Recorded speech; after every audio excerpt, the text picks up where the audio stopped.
I'm Erin Eaton. I'm the director of the Salvation Army Children's Shelter. I've been here 2.5 years. And we are an emergency temporary shelter for kiddos, typically kiddos coming right into foster care. At 3 o'clock in the morning, we get those kiddos when they're taken from their families. We take kids birth to 17, and at any one time we're going to have that wide of a range of kiddos. Every kid that leaves here, the goal is for them to go to a safer place. A back home is ideal. Honestly, that doesn't happen very often. It's usually to a foster home or to a relative placement. Kids are with us for about 30 days, and in that 30 days we're getting their medical appointments scheduled and getting their initial needs met and just making sure that they know they're safe, because that's not something that they're used to living in, is a safe environment. So it's a lot of just kind of adjusting to meals are at 11 and 5:15 and breakfast is at 6, and a lot of that kind of routine stuff that they never had before. When kids come into care or come to us as a placement, we do our best to keep them in the same school district. Being placed here is traumatic. This place is wonderful. It's beautiful downstairs, it's friendly, it's homey, but it is a traumatic change to have to come to the shelter. We can help get through that trauma by keeping the kids in their school district with the principal that they know and the counselor that they know and the friends that they play at recess with. That means that my staff are transporting kids to their school district. So we keep it within about an hour-and-a-half radius. We've had kids as far away as Chillicothe, that's way out east. Any further than that, and it really becomes quite difficult to do that, but we're going to do it if at all possible. I started working here at the Salvation Army March of 2016, and the reason why I started working here again is because I actually used to live here, and kids and youth have always been a passion of mine, just because of some things that I've went through, and so that's the reason why I came back.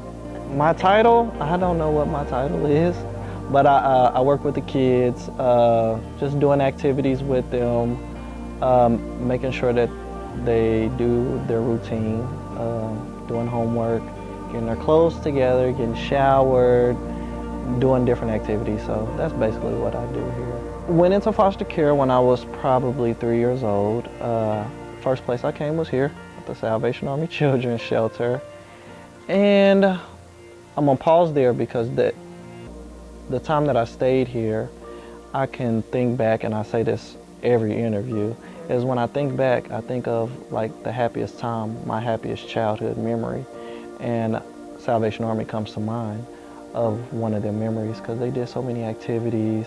It was a home feel, even though you wasn't at home. My mind always think about after getting out of the shower how it was always movie time. You had your pajamas on and you're laying in front of the TV. So just that feeling, I wanted to give that back to other kids. You know, I want them to feel safe. I want them to feel loved, because a lot of kids that come through here, they don't get that experience, or they've witnessed something that they shouldn't have, and it's taken away their innocence. So it's like I want to give that back to them, and I want to show them the love that other people ain't showing them, you know, or the love that I felt like I should have got when I was a child. I feel like that's what I'm here for, is to give that to them. I probably stayed in probably 10 foster homes. I stayed in foster care until I was 21.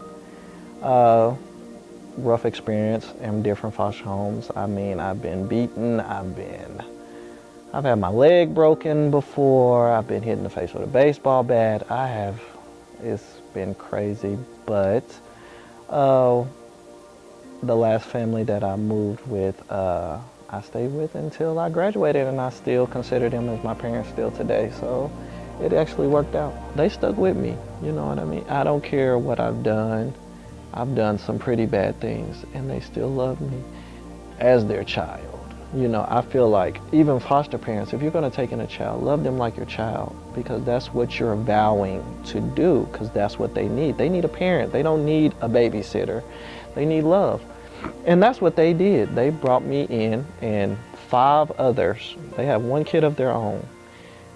And they raised us. I mean, family vacations, family reunions, everything I was a part of. And I never felt like an outcast. First time I've never felt like an outcast was when I met them. So I was raised by a guy that wasn't my real dad. I was never in foster care, but just through those early experiences, it just kind of gave me a window into, I guess, what these kids go through. I can relate a little bit. And I work a job that, you know, I'm a loan officer, so it's pretty unfulfilling.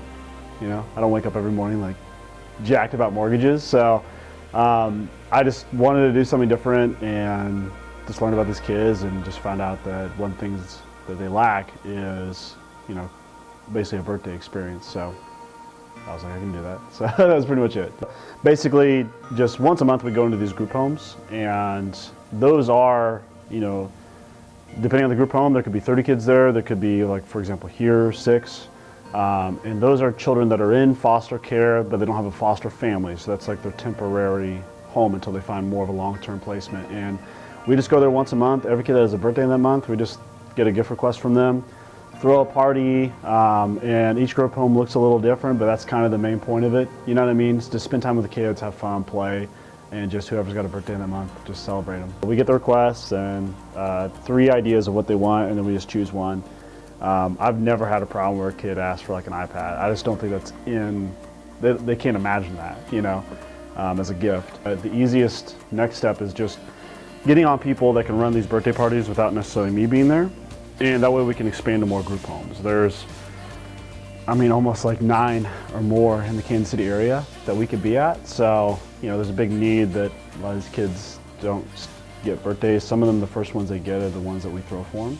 So that'd be pretty cool just to have like a team of people kind of run the show a little bit. If for one-time volunteers, there's kind of anything that can happen.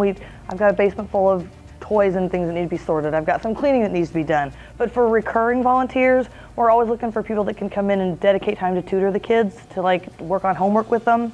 Because my staff downstairs are happy to do that, but then they're also picking kids up from school and making dinner, and so it'd be nice to have somebody just come in and read with the kids, things like that happening on a regularly occurring that we could count on somebody to come in. Like Happy Birthday Inc. every first Tuesday of every month, they come in and do the birthday parties.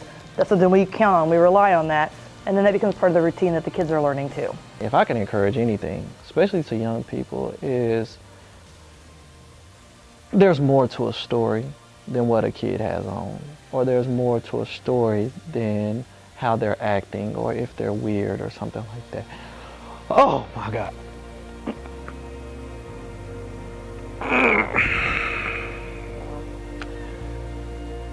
If anything, I would say that look beyond, you know, because every kid that comes through here is struggling with something. And if we were all community here, even parents of these kids, if we could show more love towards them and be there when they're in need, then we will have a better society.